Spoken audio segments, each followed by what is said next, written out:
পরিস্থিতি কখনো এমনও হয় শিরকের আড্ডাখানা, আপনি ঐক্য প্রতিষ্ঠার জন্য, ঐক্য রক্ষার জন্য শুধু তাওহীদের দাওয়াত দিবেন, ওইখানে আক্রমণ করবেন না। এটা কোরআনের নীতি। কথা বুঝতে পেরেছেন? সামনে শিরকের কি কথা কয় না, শিরকের কি আড্ডাখানা, আখড়া। কিন্তু ঐক্য বজায় রাখার জন্য, গৃহযুদ্ধ এড়ানোর জন্য আপনি শুধু এটা যে শিরক, এটা হারাম, এটা থেকে তোমরা বেঁচে থাকো, শুধু দাওয়াত দিবেন, আপনি আক্রমণ করবেন না। এটা কোরআনের বিধান। সুবহানাল্লাহ কইবেন না? এই চমৎকার ঘটনাগুলো আপনারা শোনাইতে পারবো এরকম বিশৃঙ্খলা করলে। মূসা আলাইহিস সালাম আল্লাহর সাথে সরাসরি কথা বলতেন। ওয়াকাল্লামাল্লাহু মূসা তাকলিমা। সুবহানাল্লাহ পড়েন, আওয়াজ তুলে সবাই বলেন সুবহানাল্লাহ। এখন বনি ইসরাইল হচ্ছে পৃথিবীর সবচেয়ে গোয়ার জাতি। তারা বলে, মূসা তুমি যে আল্লাহর সাথে কথা বলো আমরা তো দেখি না, তুমি যে কথা বলো আমরা তো শুনি না, তো কি করতে হবে?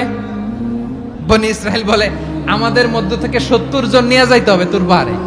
ওরা আয়েশা যদি কয় হ্যাঁ আমরা শুনছি, তাহলে বিশ্বাস করব। কত বড় ডাকাত দেখছেন বনি ইসরাইল। এদের যে গোয়ার জাতি নাই, এত গোয়ার তুমি করেছে মুসা আলাইহিস সালামের সাথে। তুমি যে আল্লাহর সাথে কথা বলে আমরা তো দেখি, কি করব? 70 জন আমাদের বন্ধু বান্ধব যে যদি দেখে, তারা বললে ওকে আস, 70 জন আস। 70 জন নিয়ে গেল।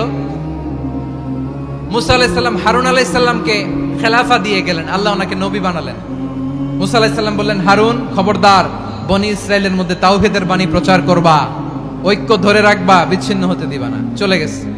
এইদিকে বনি ইসরাইলের এক দুষ্ট লোক ছিল, নাম সামিরি। কি নাম? সামিরি। সে সবাইরে বলল, তোমাদের স্বর্ণগুলো ফালাও। স্বর্ণগুলো ফেললো। বনি ইসরাইলের স্বর্ণগুলোকে গলিয়ে সে একটা গরুর বাচ্চা বানালো। গোবৎস। কিসের বাচ্চা? দেখেন গরুর পূজা কিভাবে শুরু হয় পৃথিবীতে প্রথম। গোবৎস পূজা, গরুর বাচ্চার পূজা কিভাবে।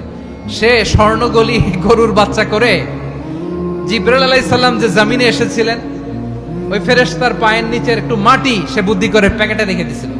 সে গরুর বাচ্চা বানায় স্বর্ণ দিয়ে গলিয়ে ওই মাটি এটার মধ্যে ঢুকাই দিচ্ছে ভেলকি দেওয়ার জন্য।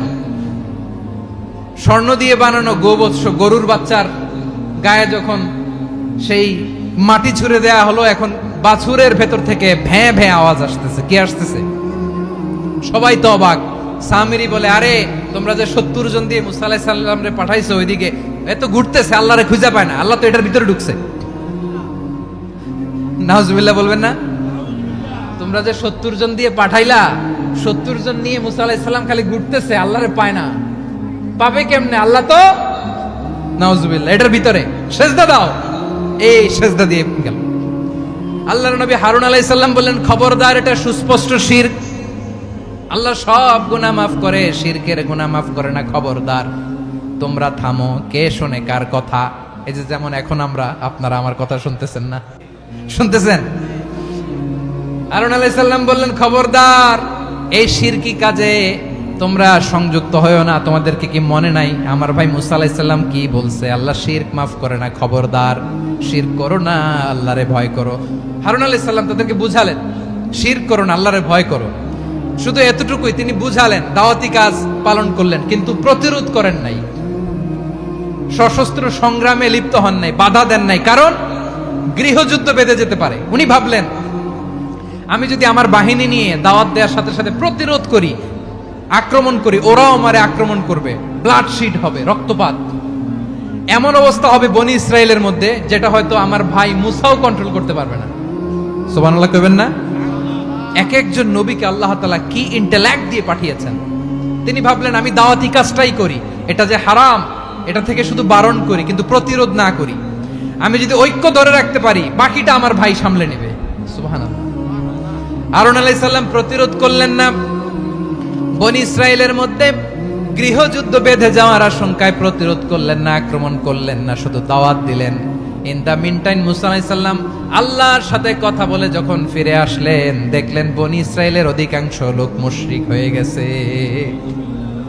মুশরিক হয়ে গেছে। মুসা আলাইহিস সালাম রেগে গেলেন। রেগে প্রথমে বনি ইসরাইলদেরকে অ্যাটাক না করে ভাইয়ের দাড়ি ধরলেন। হারুন আলাইহিস সালামের দাড়ি আর চুল। মেজাজি নবী ছিলেন। হারুন, তুমি কি করলা? তোমারে কি দায়িত্ব দিয়ে গেলাম? তুমি কি করলা? তুমি থাকতে বনি ইসরাইল কেমন করে শিরকের কাজে নিমজ্জিত হয়ে যায়? সাইয়েদনা হারুন আলাইহিস সালাম বললেন, ইন্নী, কোরআন সাক্ষী, কোরআন থেকে কোট করছি, ইন্নী خشيت أن تقول فرقت بين بني إسرائيل ولم ترقب قولي। ও আমার ভাই, আমার দাড়ি ধরবেন না, আমার মারবেন না।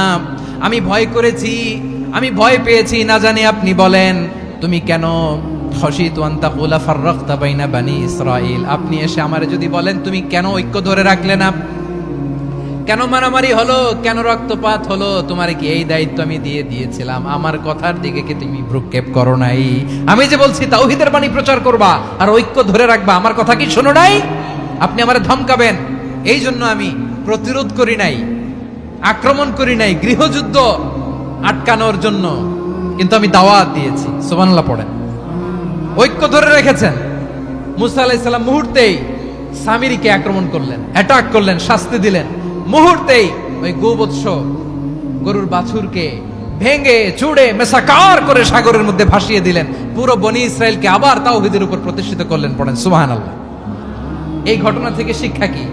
শিক্ষা হচ্ছে আপনি শিরকের আড্ডাখানা দেখলেও বৃহৎ স্বার্থে তাওহীদের দাওয়াত দিবেন, প্রয়োজনে আপনি ঐক্য নষ্ট করবেন না। সুবহানাল্লাহ পড়বেন না? তাহলে